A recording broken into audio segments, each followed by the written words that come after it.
Let's return to This Week in America. Here's your host, Rick Bratton. Welcome back, everybody, coast to coast. This Week in America. The memoir, The Shadow of My Life by Hope Chance, takes place in the 1960s Midwest. Her goal was to act on the legitimate stage from age 8 on up. Hope was talented, went to drama school, removed by her parents, married because she didn't know what to do. All she ever wanted to do was act. 3 marriages failed. First husband was extremely mean and raped her every night. She was married to him for 8 years, trying to make a go of it. Life was a nightmare, and she never got over her first love of the Pasadena Playhouse and Mr. Right. They found each other again 27 years later. The love was still there, and they remained until his death in 2006. She worked in many professions. She had to because she was alone and had to support herself. For every door that shut in front of her, there was always another one that opened. God was her salvation through all of her life and horrible marriages. A door slammed shut and he threw others open. There was always another door for her to go through. Today, Hope loves life and does videos for people about their marriages, death tributes, stories. She enjoys outreach programs for the church and has sent several religious videos around the world. Her hope in writing The Shadow of My Life is to help someone heal, just like it did for her in writing it. And the author is Hope Chance, the author of The Shadow of My Life, our guest on This Week in America. Hope, welcome to the program. It's great to have you with us. Thank you very much for having me. It is a pleasure, and boy, what a life you have led. And you're out there now helping other people that have gone through similar circumstances in life because you never gave up. Another door kept opening, and you found happiness in life, as I mentioned. Why did you decide to write the book? How did this come about to write the story, The Shadow of My Life? Well, honestly, I started writing because I thought, I'm getting old and I have had kind of an interesting life.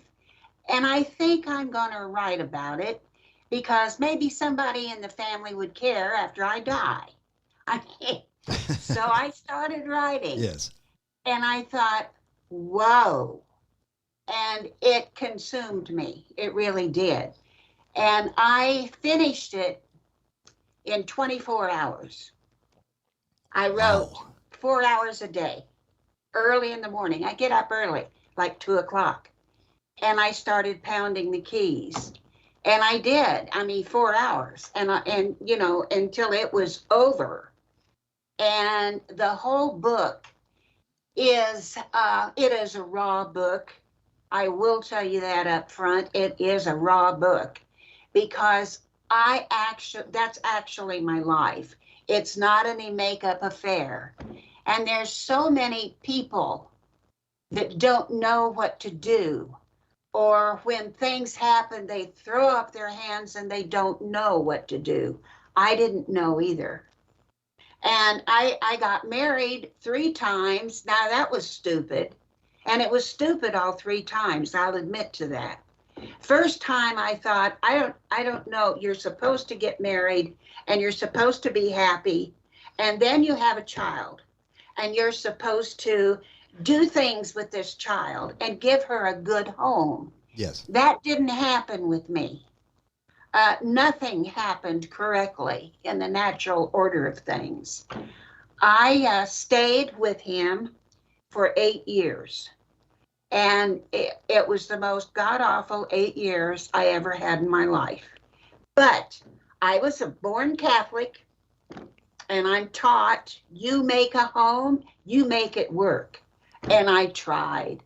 Rick, I tried. Wait, 8 years? Really did. Yeah, 8 years of trying. I just couldn't seem to manage things. No matter what I did, I'd get in trouble for it. I couldn't see any friends. I couldn't talk on the phone. I couldn't even go to the grocery store alone.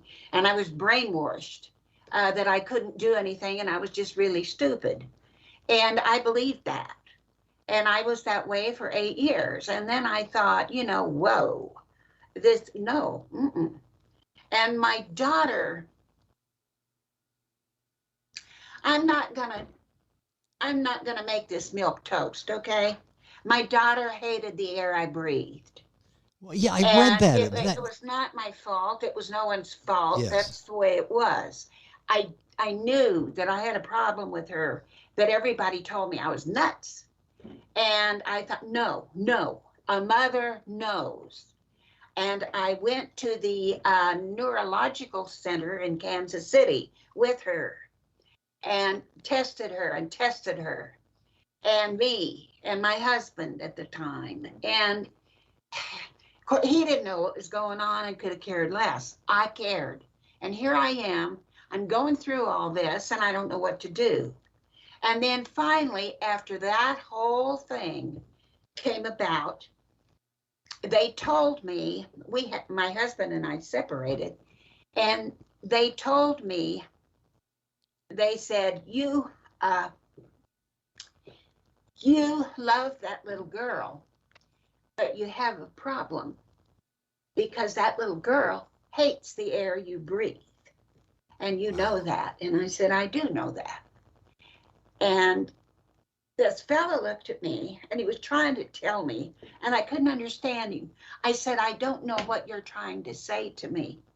Just lay it out here. I don't understand. Talk to me. He said, it's obvious you love that little girl, but I got to ask you, do you love her enough to let her go? And I didn't know what they meant. I really didn't. Yes. So I got my purse and I got everything, and I thanked him for everything, and I was in a daze and I just left. And I thought, they explained it to me. I'm a strong person. She was weak. And there were many things that she did at home. I'll just throw you a couple. One time I was sick, very sick. I had the flu. I had her in the same room with me. She was across the room, and I had made up a game that we could play. She was 7 years old. And we were playing this play game. And she stood up, and she jumped up and down, and she clapped. She said, Mama. And I said, what, honey? She said, I hope you're real sick and you die. I do. I want you to die. And that kind of said it, you know. Boy, that's difficult to try to bounce back from something like that. Yeah. And I thought, well, I'm going to take her and get out of here. I talked to the attorney. The attorney told me, he said, there's only one state that you'd be safe and not have child support. And all of that. And you can run. But the only place you can go is Louisiana, because they will protect you and her. And that's what I was going to do. I mean, I wanted my little girl. Yes. She's all I had in the world. Yes. And I was packing that night, and I didn't tell her what I was doing, you know. And my mother called, and she said, okay. She said, do you know what you're going to do? I said, yes, I've made up my mind. She said, what? I said, I'm staying here, and I'm going to fight, because if I run, I will run from him the rest of my life. And I'm not going to do it. I won't. And I called an attorney, and he was on the state legislature. He was good. He was smart.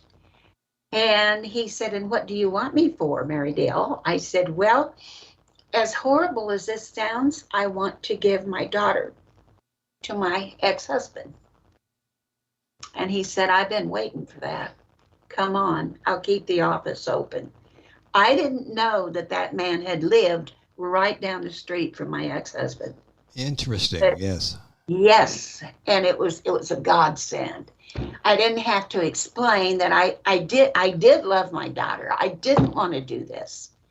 But did I have the right to ruin her life? She can't help the way she was. She couldn't help that she hated me, and she did. And I couldn't take it out of her. I mean, what are you going to do? Seriously. You do what you can for her. She was better off with him. Boy, it's tough making those decisions. Our guest on the program is Hope Chance. The book is The Shadow of My Life. Just one of the many stories that she was able to bounce back from. That was marriage one out of three. Boy, time is going by so quickly. I want to go back to that dream that was taken away from you. From what, age 8 on up, you wanted to be an entertainer. You wanted to be on stage. The Pasadena Playhouse was That's right. That's all I ever wanted to was do. the ultimate goal. Talk about why that didn't happen when you wanted it to. Okay. And that's why I named the book that. Because the shadow of my life lasted about 3 months and it was over. That was it. So I thought, well, I have a hope here that maybe someone will read my book and have a chance. And I put them together. That's where the name came from. And my folks, my mother, pulled me out of the Pasadena Playhouse. She said it was too hard. And I was dating a fella. And my God, I couldn't do that. And well, fine. And I was young. I was stupid. I was 17 at the time. But I was going back after Christmas. And she said, "You're not going anywhere." And that's how that ended. And she made arrangements for my clothes to come home. And I didn't talk to anyone. I didn't see anyone. Nothing. It was just gone. But what happened was my things got there. 2 steamer trunks. And I was so excited because that's all I had left were my school books and my things. Yes. And she said, "Oh no," she said, "you unloaded out here in the yard. And I want you to put that in the barrel." Well, we had what's called a burn barrel. Oh, yes. And old people had those. Okay. I remember those, yes. Very, There very. you go. I've taken And stuff she out there said, before. "I want you to unpack your trunks, both of them, and I want you to put the stuff in there." And I thought, what? She said, "Move it." And I did. And she gave me the gasoline to pour on it. Wow. And light the match. That's all I had left. And I had to watch it burn. So you're watching your dreams burn, and she made you put the gasoline on your dreams and then ignite them. It's just to be able to bounce back from all of the things that Hope has been able to do in her book, The Shadow of My Life by Hope Chance. And boy, time is going by way too quickly here. I want to talk about Mr. Right, and you were able to reunite with Mr. Right. So you were talking about God is there and opens doors, and sometimes Mr. Right's behind one of those doors. How did that happen? I never the got love of over your him, life. and he never got over me. And I God forbid, he tried to call me at home, and my mother knew, I guess, because I lit up like a Christmas tree. Oh, yes. And she pulled the phone out of the wall and threw it at the floor. And she said, "You're never going to talk to him again, Missy." And she had a thing, and she said, she threatened me.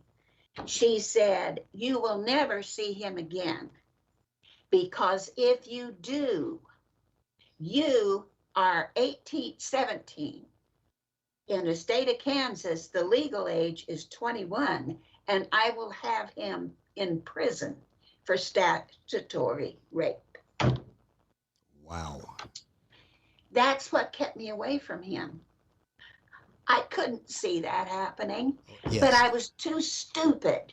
I hadn't even been screwing around. I'm sorry to be blunt, but I don't know how else to say this. Yes.